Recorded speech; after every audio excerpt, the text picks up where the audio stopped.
Right. అంటే ఈ placements పంపించేటప్పుడు కూడా ప్రయారిటీ లెవెల్స్ ఏమైనా ఉంటాయా స్టూడెంట్స్‌కి? సో, ఎవరు బాగా చేయగలుగుతున్నారో చూసి ఫస్ట్ ఈ బ్యాచ్‌ని పంపిద్దాము ఇట్లా అని ఏమైనా ప్రయారిటీ లెవెల్స్ బ్యాచ్ అట్లాగా ఉండదండి. ప్రియారిటీ లెవెల్స్ వచ్చేసి 90% అటెండెన్స్ ఉండాలి అని చెప్తాం. So okay. And everyday exam జరుగుతుంది కదా.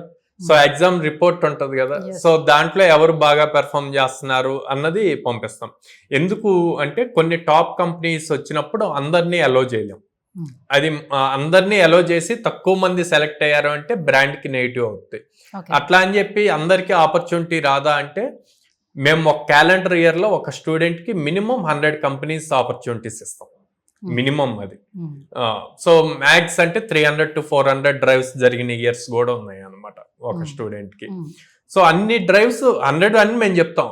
100 దాకా స్టూడెంట్ వచ్చాడు అంటే ఇంక ఈజ్ అన్ఫిట్, ఫ్యూచర్ లో ఎప్పుడు కూడా సాఫ్ట్వేర్ సైడ్ అవ్వదు.